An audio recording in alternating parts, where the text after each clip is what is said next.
For our continued reading of the Bible through the year 2023, a reading from the book of Hosea, chapters 7 through 10, followed by the Gospel according to Matthew, chapter 17, and these readings in the English Standard Version of the Bible by Crossways Publishing, a division of Good News Publishing of Wheaton, Illinois. Hosea, chapters 7 through 10. When I would heal Israel, the iniquity of Ephraim is revealed, and the evil deeds of Samaria, for they deal falsely. The thief breaks in, and the bandits raid outside. But they do not consider that I remember all their evil, nor their deeds surround them. They are before my face. By their evil they make the king glad, and the princes by their treachery. They are all adulterers. They are like a heated oven whose baker ceases to stir the fire, from the kneading of the dough until it is leavened. On the day of our king, the princes became sick with the heat of wine. He stretched out his hand with mockers. For with hearts like an oven they approach their intrigue. All night their anger smolders. In the morning it blazes like a flaming fire. All of them are hot as an oven, and they devour their rulers. All their kings have fallen, and none of them calls upon me. Ephraim mixes himself with the peoples. Ephraim is a cake not turned. Strangers devour his strength, and he knows it not. Gray hairs are sprinkled upon him, and he knows it not. The pride of Israel testifies to his face, yet they do not return to the Lord their God, nor seek him for all this. Ephraim is like a dove, silly and without sense, calling to Egypt, going to Assyria. As they go, I will spread over them my net. I will bring them down like birds of the heavens. I will discipline them according to the report made to their congregation. Woe to them, for they have strayed from me. Destruction to them, for they have rebelled against me.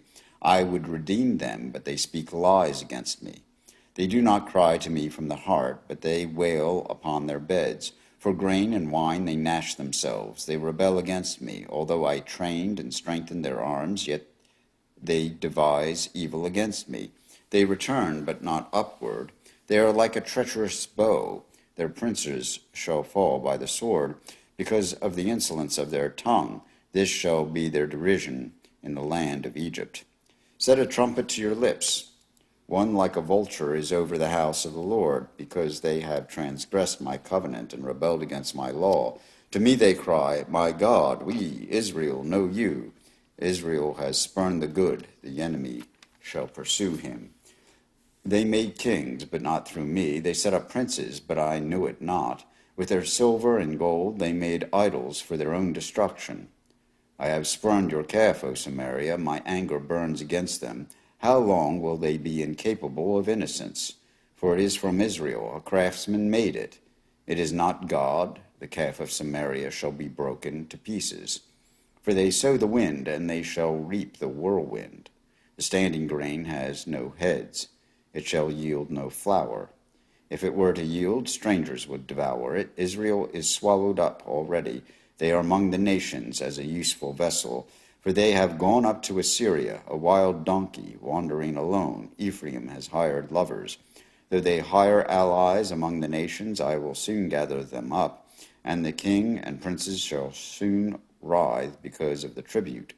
Because Ephraim has multiplied altars for sinning, they have become to him altars for sinning.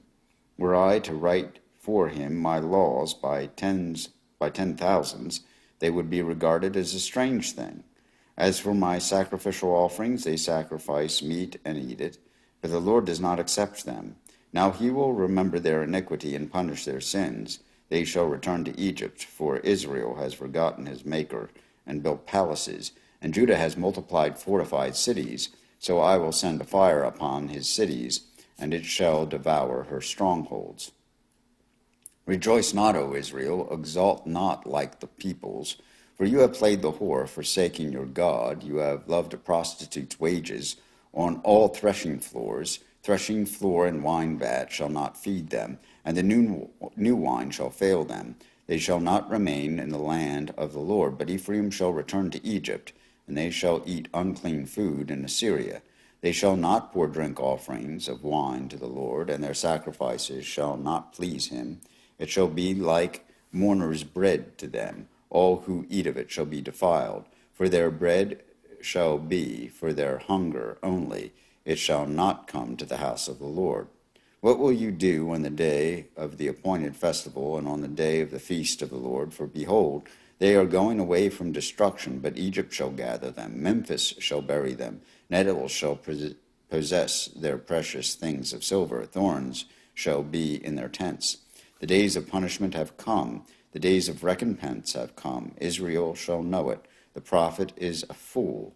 The man of the Spirit is mad, because of your great iniquity and great hatred.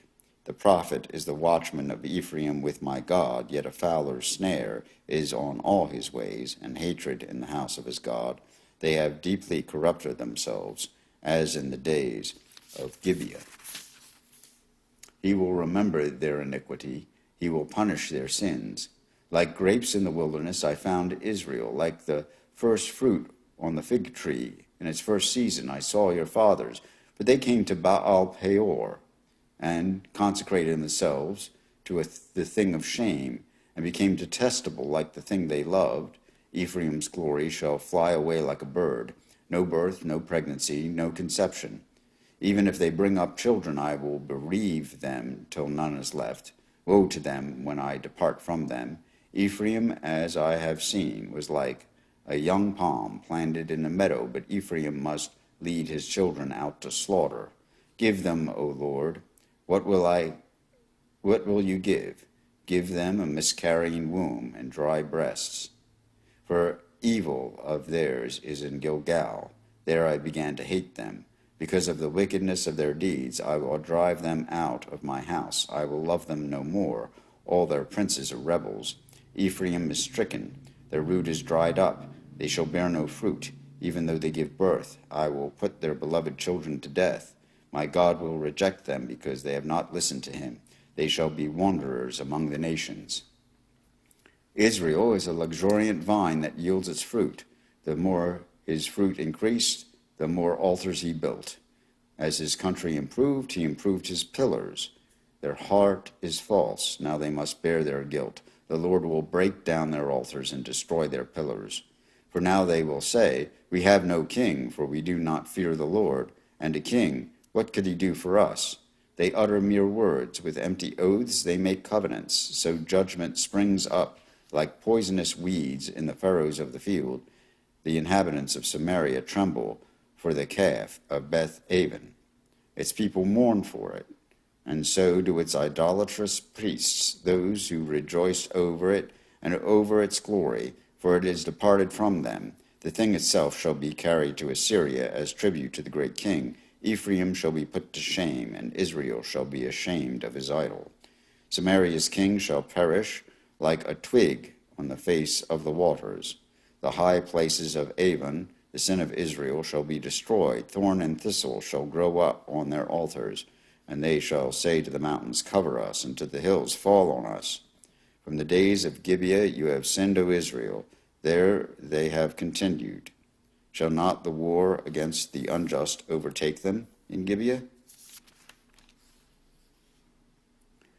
When I please, I will discipline them, and nations shall be gathered against them when they are bound up for their double iniquity. Ephraim was a trained calf that I loved to thresh, and I spared her fair neck. But I will put Ephraim to the yoke. Judah must plow. Jacob must harrow for himself. Sow for yourselves righteousness. Reap steadfast love. Break up your fallow ground. For it is the time to seek the Lord, that he may come and rain righteousness upon you. You have plowed iniquity. You have reaped injustice. You have eaten the fruit of lies, because you have trusted in your own way and made the multitude of your warriors. And in the multitude of your warriors, therefore, the tumult of war shall arise among your people, and all your fortresses shall be destroyed, as Shalman destroyed Beth Arbel on the day of battle. Mothers were dashed in pieces with their children. Thus it shall be done to you, O Bethel, because of your great evil. At dawn the king of Israel shall be utterly cut off. Here ends the reading of Hosea, chapters 7 through 10. A reading of the Gospel according to Matthew, chapter 18. At that time the disciples came to Jesus, saying, "Who is the greatest in the kingdom of heaven?" And calling to him a child, he put him in the midst of them and said, "Truly I say to you, unless you turn and become like children, you will never enter the kingdom of heaven. Whoever humbles himself like this child is the greatest in the kingdom of heaven. Whoever receives one such child in my name receives me, but whoever causes one of these little ones who believe in me to sin, it would be better for him to have a great millstone fastened around his neck and to be drowned in the depth of the sea. Woe to the world for temptations to sin. For it is necessary that temptations come, but woe to the one by whom the temptation comes. And if your hand or your foot causes you to sin, cut it off and throw it away. It is better for you to enter life crippled or lame than with 2 hands or 2 feet to be thrown into the eternal fire. And if your eye causes you to sin, tear it out and throw it away. It is better for you to enter life with 1 eye than with 2 eyes to be thrown into the hell of fire. See that you do not despise one of these little ones, for I tell you that in heaven their angels always see the face of my Father who is in heaven. What do you think? If a man has 100 sheep and one of them has gone astray, does he not leave the 99 on the mountains and go in search of the one that went astray? And if he finds it, truly I say to you, he rejoices over it more than over the 99 that never went astray. So it is not the will of my Father who is in heaven that one of these little ones should perish. If your brother sins against you, go and tell him his fault between you and him alone. If he listens to you, you have gained your brother. But if he does not listen, take 1 or 2 others along with you, that every charge may be established by the evidence of 2 or 3 witnesses. If he refuses to listen to them, tell it to the church. And if he refuses to listen even to the church, let him be to you as a Gentile and a tax collector. Truly I say to you, whatever you bind on earth shall be bound in heaven, and whatever you loose on earth shall be loosed in heaven. Again I say to you, if 2 of you agree on earth about anything they ask, it will be done for them by my Father in heaven. For where 2 or 3 are gathered in my name, there I am among them." Then Peter came up and said to him, "Lord, how often will my brother sin against me, and I forgive him? As many as 7 times?" Jesus said to him, "I do not say to you 7 times, but 77 times. Therefore the kingdom of heaven may be compared to a king who wished to settle accounts with his servants. When he began to settle, one was brought to him who owed him 10,000 talents.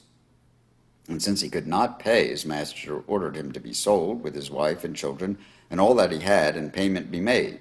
So the servant fell on his knees, imploring him, 'Have patience with me, and I will pay you everything.' And out of pity for him, the master of that servant released him and forgave him the debt. But when that same servant went out, he found one of his fellow servants who owed him 100 denarii, and seizing him, he began to choke him, saying, 'Pay what you owe.' So his fellow servant fell down and pleaded with him, 'Have patience with me, and I will pay you.' He refused, and went and put him in prison until he should pay the debt. When his fellow servants saw what had taken place, they were greatly distressed. And when they went and reported to their master all that had taken place. Then his master summoned him and said to him, 'You wicked servant, I forgave you all that debt because you pleaded with me, and should not you have had mercy on your fellow servant as I had mercy on you?' And in anger his master delivered him to the jailers until he should pay all his debt. So also my heavenly Father will do to every one of you, if you do not forgive your brother from your heart." Here ends the reading of the Gospel according to Matthew, chapter 18, and these readings from Hosea and Matthew from the English Standard Version of the Bible by Crossways Publishing, a division of Good News Publishing of Wheaton, Illinois.